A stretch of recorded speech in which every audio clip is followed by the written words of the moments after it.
Hello students, hope all of you are well. So today we will learn with our next test of the large sample test. In this video lecture I will discuss two tests instead of one test that I have previously discussed in the previous video lecture. So the two tests we will discuss here, that is the test for difference between two sample proportions and the test for difference between two sample means.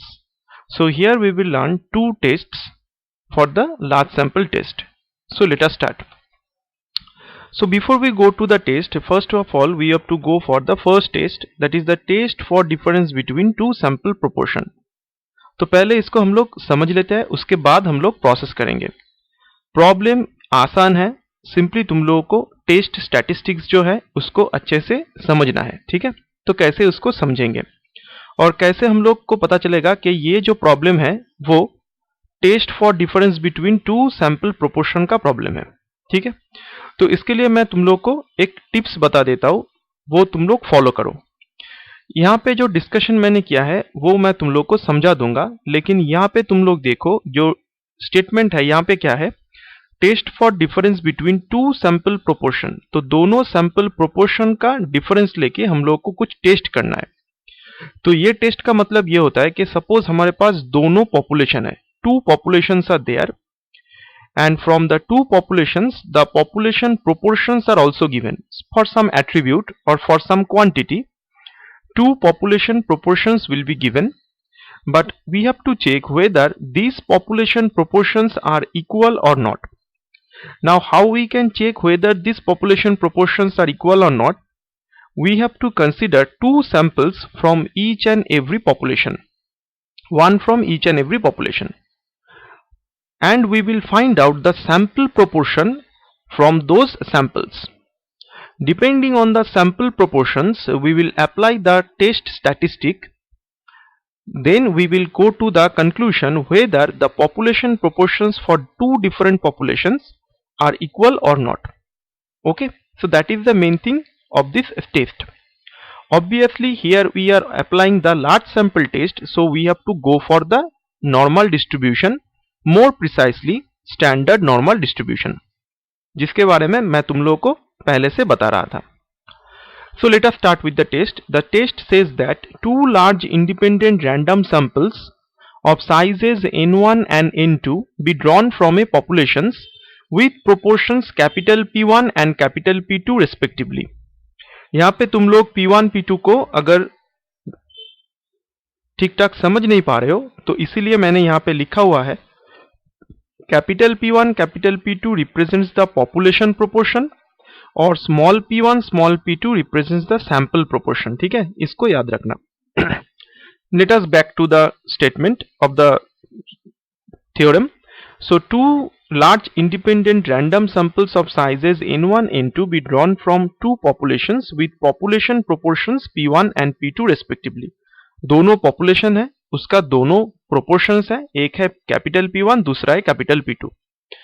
To test the hypothesis that H naught, that is the null hypothesis, whether P1 and P2 are equal or not at alpha level of significance, that is the two population proportions are equal or not at alpha level of significance, what we have to do? We have to consider x1 x2 number of particular type of items from first and second sample. तो मैंने जो sample of size n1 और n2 दोनों जो sample को choose किया है वो सैंपल से हम लोग x1 number of quantity n1 sample से चूज करेंगे, x2 number of quantity n2 sample से चूज करेंगे. ठीक है, and from there we can get the sample proportion. Sample proportion क्या हो जाएगा? Out of n1 we have selected x1 quantity, out of n2 we have selected x2 quantity. तो इन x1 n1 से आ रहा है, x2 n2 से आ रहा है, तो उसका प्रोपोर्शन क्या हो जाएगा? That is small p1 small p2 is the sample proportion is given by x1 by n1 x2 by n2. Then we will consider the test statistic. तुम लोग जानते हो जो डिफरेंट टेस्ट है उसके लिए डिफरेंट स्टैटिस्टिक हम लोग लेते हैं, और जो भी स्टैटिस्टिक हम लोग ले रहे हैं यहाँ पे लार्ज सैंपल टेस्ट के लिए सभी नॉर्मल डिस्ट्रीब्यूशन का स्पेशल फॉर्म है. जो स्टैंडर्ड नॉर्मल डिस्ट्रीब्यूशन है वही से आता है. तो स्टैंडर्ड नॉर्मल डिस्ट्रीब्यूशन जो z होगा, जो n01 को फॉलो करेगा, जो वेरिएबल है नॉर्मल स्टैंडर्ड नॉर्मल वेरिएट जो होगा, तो वो स्टैटिस्टिक क्या हो जाएगा, z will be equal to small p1 minus small p2। ये दोनों है sample proportion, root under divided by root under capital P into capital Q। Capital P is what, population proportions, that is capital P1 and capital P2 both are equal. Okay, population proportion. Q obviously you know from the previous note, that is capital Q equal to 1 minus capital P into 1 by N1 plus 1 by N2. Okay, now how we can find out this capital P1 and capital P2? Capital P is actually equal to two population proportions, that is the population proportions are equal or not, that is the statistic for which we are applying this test। हम लोग को क्या check करना है कि दोनों population proportion same है कि नहीं है। ठीक है, तो दोनों को सेम पकड़ेंगे, जो वैल्यू आएगा वो होगा कैपिटल P का वैल्यू। तो कैपिटल P का वैल्यू कैसे निकालेंगे, स्मॉल p1 स्मॉल p2 से, that is the formula, that is n1 into p1 plus n2 into p2 by n1 plus n2।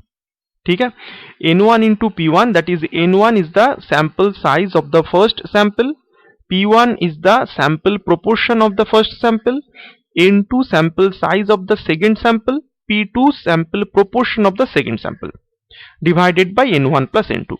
जब करेंगे तो इससे कैपिटल P का वैल्यू आ जाता है।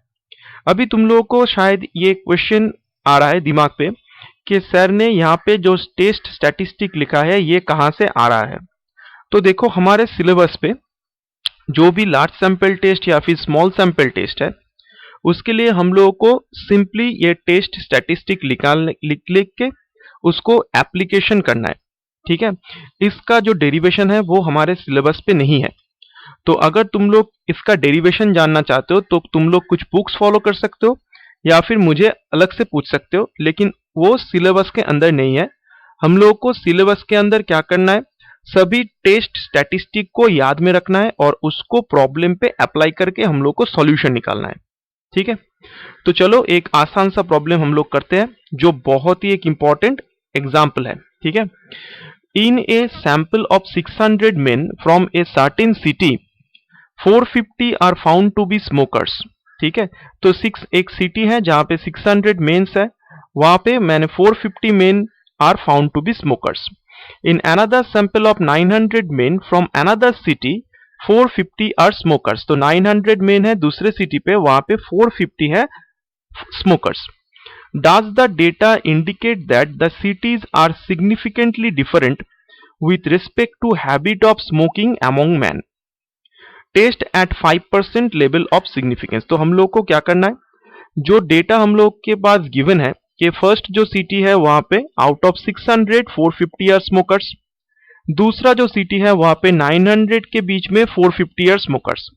तो ये जो सैंपल मैंने चूज किया है दोनों डिफरेंट सिटी से, हम लोग को सोचना है कि ये जो हैबिट है स्मोकिंग का, जो हैबिट है, ये स्मोकिंग का हैबिट दोनों सिटी पे इक्वल है कि नहीं है। ठीक है, तो हम लोग क्या करेंगे, H not be the null hypothesis, that is the data are significantly not different with respect to habit of smoking. So we are considering that is the null hypothesis, that is both the cities have the same type of habit in the smoking। तो दोनों population में smoking का जो habit है उसका proportion क्या है, same है। ठीक है, यही होता है नल हाइपोथेसिस। तो अगर नल हाइपोथेसिस ये होगा तो ऑल्टरनेटिंग हाइपोथेसिस क्या होगा, दोनों सिटी पे जो स्मोकिंग का हैबिट है वो प्रोपोर्शन सेम नहीं है, तो H1 क्या हो जाएगा, P1 not equal to P2। तो P1 क्या होता है, P1 है population proportion for the smokers in the first city, P2 is the population proportion for the smokers in the second city. तो अभी देखो यहाँ पे जो प्रॉब्लम है, यहाँ पे कैपिटल P1 P2 के बारे में कुछ नहीं है, यहाँ पे क्या है, दो डिफरेंट सैंपल दिया हुआ है और दो डिफरेंट सैंपल में कुछ प्रोपोर्शन दिया हुआ है। ठीक है ना, तो पहले अगर हम लोग पहला सैंपल लेते हैं 600 मेन के बीच में 450 आर स्मोकर्स, तो x1 का वैल्यू है 450 और n1 का वैल्यू है 600। ठीक है, तो पहले मैंने जो अभी तुम लोगों को फॉर्मूला को डिस्क्राइब किया है वहां पे n1 हो जाएगा 600 और x1 हो जाएगा 450। तो स्मॉल p1 का वैल्यू आ जाता है 0.75, 450 by 600। सिमिलरली n2 का वैल्यू और x2 का वैल्यू बिठा दो, p2 का वैल्यू आ जाएगा। तो कैपिटल P का वैल्यू क्या होता है, P1 equals to capital P2, that is equals to यहाँ पे जो मैंने वैल्यू तुम लोगों को कहा था n1 into P1 plus n2 into P2 by n1 plus n2। तो यहाँ पे मैंने 600 into 0.75 plus 900 into 0.5 divided by 600 plus 900, that is the sample size is addition 1500। तो कैपिटल P का वैल्यू आ रहा है यहाँ पे 0.6। तो कैपिटल P का अगर वैल्यू 0.6 होगा तो कैपिटल Q का वैल्यू क्या होगा, 1 minus capital P, that is equal to 0.4। तो अभी सभी वैल्यू हम लोग को मालूम है, तो हम लोग को सिंपली क्या करना है, जो टेस्ट स्टैटिस्टिक है Z, यहाँ पे वैल्यूज को पुट कर देना है। तो Z का वैल्यू यहाँ पे बिठा दो, P1 P2 small p1 small p2 capital PQ 1 by n1 plus 1 by n2। तो यहाँ पे मैंने सभी वैल्यू को यहाँ पे सब्स्टिट्यूट किया है। सब्स्टिट्यूट करने के बाद ये को सिंपली कैलकुलेशन करने के बाद ये वैल्यू आ जाता है 9.68। ठीक है, अभी देखो यहाँ पे कहा था हम लोग को 5% लेवल ऑफ सिग्निफिकेंस पे इसको चेक करना है। तो मैं तुम लोग को बार बार कह रहा हूं कि दोनों स्टैंडर्ड नॉर्मल का वैल्यू तुम लोग याद में रख दो।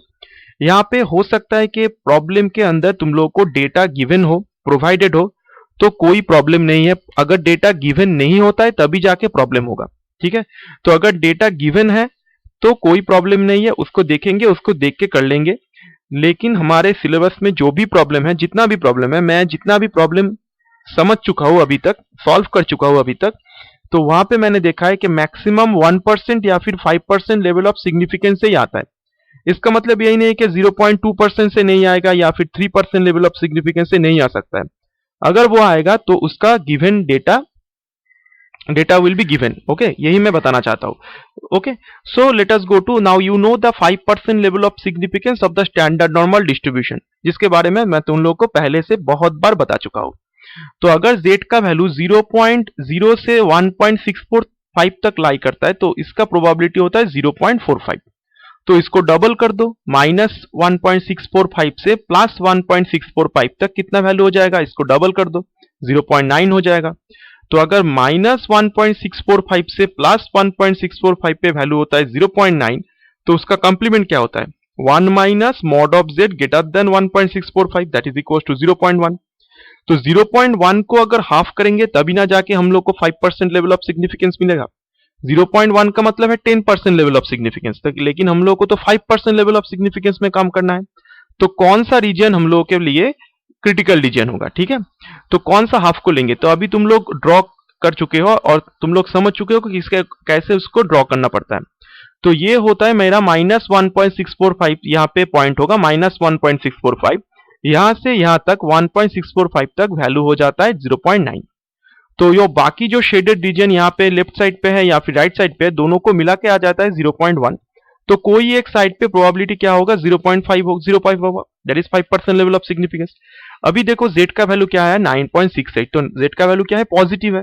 तो z का वैल्यू जो पॉजिटिव है तो वो 9.68 कहां पे लाई करेगा, ऑब्वियसली राइट हैंड साइड पे जो शेडेड रीजन है वहां पे लाई करेगा, क्योंकि 1.645 से ज्यादा अगर हो जाता है वो राइट हैंड साइड पे, वो उसका प्रोबेबिलिटी हो जाता है 5% level of significance.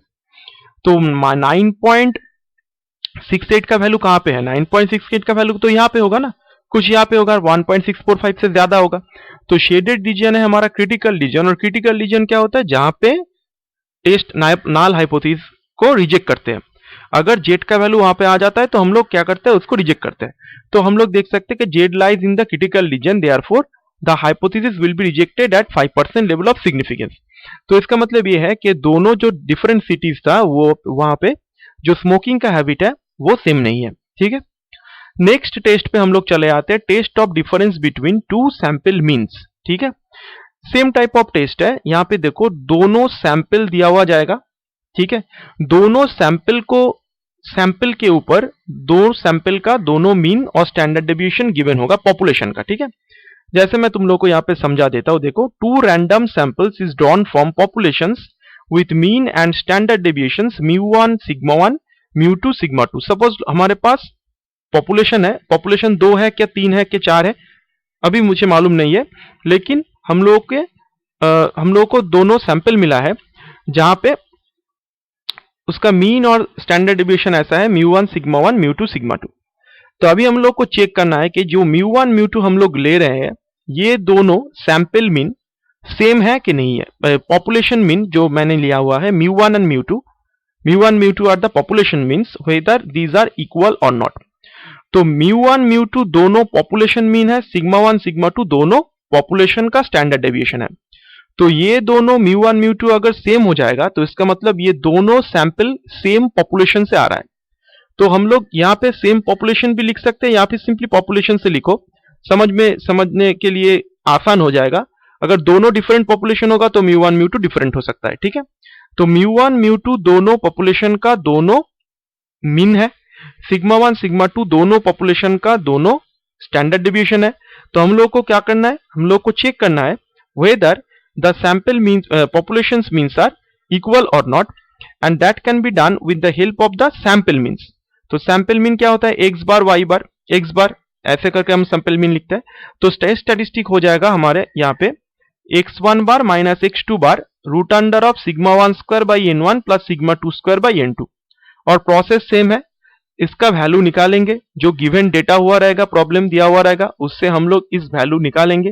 That is we will find out all those values x1 bar x2 bar sigma 1 square n1 sigma 2 square n2, सभी का वैल्यू यहाँ पे निकालेंगे। निकाल के सिंपली चेक करेंगे 1% लेवल ऑफ सिग्निफिकेंस या फिर 5% लेवल ऑफ सिग्निफिकेंस पे। अभी देखो मैं एक बात तुम लोग को बताना चाहता हूं, अगर सैंपल बहुत ही लार्ज सैंपल है तो वहां पे जो स्टैंडर्ड डेविएशन होता है पॉपुलेशन का वो नियरली इक्वल टू हो जाता है सैंपल का स्टैंडर्ड डेविएशन। तो अगर तुम्हारे प्रॉब्लम पे लार्ज डेटा गिवन है और वहां पे पॉपुलेशन का स्टैंडर्ड डेविएशन मालूम नहीं है, लेकिन वहां पे सैंपल का स्टैंडर्ड डेविएशन मालूम है, सैंपल का स्टैंडर्ड डेविएशन को हम लोग कैपिटल S1 कैपिटल S2 से लिखते हैं और पॉपुलेशन का स्टैंडर्ड डेविएशन को हम लोग सिग्मा 1 सिग्मा 2 से डिनोट करते हैं। तो अगर ये सिग्मा 1 सिग्मा 2 की जगह पे S1 S2 से भी हम लोग इसको अप्लाई करेंगे तो भी रिजल्ट नियरली इक्वल्स टू आएगा, ठीक है। तो चलो प्रॉब्लम कर लेते हैं। The means of sample sizes 1000 and 2000, बहुत ही लार्ज सैंपल है, आर 67.5 सेंटीमीटर एंड 68 सेंटीमीटर। तो हम लोग को पॉपुलेशन के बारे में कुछ जानना ही नहीं है, पॉपुलेशन कुछ भी नहीं है, ठीक है। सिंपली कहा है कि दोनों सैंपल हम लोग को दिया हुआ है जिसका साइज है 1000 और 2000, जहां पे दोनों सैंपल्स का means of the samples are 67.5 and 68 centimetre, ठीक है। तो इसका मतलब सैंपल का मीन बोला है यहाँ पे, तो सैंपल का मीन का मतलब होता है x बार, ठीक है ना। तो 67.5 और 68 सेंटीमीटर ये हो गया मेरा x1 bar x2 bar. Can the samples be regarded as drawn from the same population with standard deviation 2.5 centimetre. तो ये चीज हम लोग को पूछा जा रहा है कि ये जो दोनों मैंने सैंपल चूज किया है ये दोनों सैंपल एक ही पॉपुलेशन से आ रहा है कि नहीं आ रहा है। अगर आ रहा है तो वहां पे हम लोग को क्या करना है, ये सैंपल मीन से उसको चेक करना है, ठीक है ना। That is we have to regard, question is that can the sample regarded as drawn from the same population with standard deviation 2.5 centimetre, test at 1% level of significance. तो यहाँ पे देखो सिग्मा का वैल्यू कहा है, तो सिग्मा का value क्या है 2.5 है, तो सिग्मा का वैल्यू 2.5 है, तो सिग्मा 1 सिग्मा 2 दोनों क्या हो चुका है, सेम हो चुका है, ठीक है। तो सिग्मा 1 सिग्मा 2 दोनों सेम हो चुका है, उसका वैल्यू क्या है, सिग्मा है वो है 2.5। n1 का वैल्यू है 1000, n2 का वैल्यू है 2000, सभी का वैल्यू अभी हम लोग को मालूम है, तो सिंपली क्या करना है, z पे इसको वैल्यू बिठा दो। That is the standard normal variate जो है z, वहां पे हम लोग इसका वैल्यू बिठाएंगे। तो after putting all those values we can see that the value of computed value of z equals to -5.164, ठीक है। तो अभी देखो हम लोग को कितने लेवल ऑफ सिग्निफिकेंस पे चेक करना था, 1% लेवल ऑफ सिग्निफिकेंस पे। तो अभी तो तुम लोग को मालूम हो चुका है कि 0 से अगर 2.58 तक वैल्यू होगा तो वो हो जाता है 0.495, इसको डबल कर देते हैं तो वो आ जाता है 0.99, माइनस 2.58 से प्लस 2.58 तक। तो यहाँ पे है रीजन ऑफ एक्सेप्टेंस, तो इसको छोड़ के बाकी जो जगह रहेगा वो हो जाएगा रीजन ऑफ रिजेक्शन। तो शेडेड रीजन है हमारा क्रिटिकल रीजन। अभी z का वैल्यू क्या है, -5.164, तो -5.164 हम लोग देख सकते हैं कि शेडेड रीजन के अंदर लाई कर रहा है। तो अगर computed value of z lies in the shaded region, that means the null hypothesis will be rejected at the level of significance. तो यहाँ पे 5% लेवल ऑफ सिग्निफिकेंस, सॉरी यहाँ पे 1% लेवल ऑफ सिग्निफिकेंस से हम लोग चेक कर रहे थे। तो computed value of z is equal to -5.164 which lies in the critical region, so null hypothesis is rejected with the 1% level of significance। तो null hypothesis क्या था कि दोनों जो पॉपुलेशन है, दोनों जो सैंपल है, दोनों सैंपल एक ही पॉपुलेशन से आ रहा है। तो अगर एक ही पॉपुलेशन से आएगा, वो पॉपुलेशन का दोनों का मीन सेम हो जाएगा। एक ही पॉपुलेशन से आ रहा है तो इसका मतलब क्या है, एक पॉपुलेशन का तो दोनों मीन डिफरेंट मीन नहीं हो सकता है ना, तो एक पॉपुलेशन का सेम मीन होता है। तो वही था हमारा assumption, that is mu1 mu2 are equal or not. So we can say that the null hypothesis is rejected at 1% level of significance. So the populations are not coming from the samples are not coming from the same population. Okay, similar type of problem is given here, and I have computed the value of z, and you have to check at 5% level of significance. ठीक है, तो यहाँ पे जो बाकी portion है हम लोग को नॉर्मल का डायग्राम ड्रॉ करके 5% लेवल ऑफ सिग्निफिकेंस पे उसको चेक करना है कि वो रिजेक्ट हो रहा है कि एक्सेप्ट नहीं हो रहा है। वे मैं यहाँ पे तुम लोगों के लिए इसको छोड़ दिया है, ठीक है ना। ये तुम लोग खुद से प्रैक्टिस करो, इसीलिए मैंने तुम लोगों के लिए छोड़ा है। तुम लोग देखो और देख के मुझे जरूर बताना कि ये एक्सेप्ट हो रहा है कि रिजेक्ट हो रहा है। सेम टाइप ऑफ प्रॉब्लम है। तो हमारा जो सिलेबस है वहां पे लार्ज सैंपल टेस्ट का और एक टेस्ट बचा हुआ है, उसके बाद हम लोग चले जाएंगे स्मॉल सैंपल टेस्ट पे।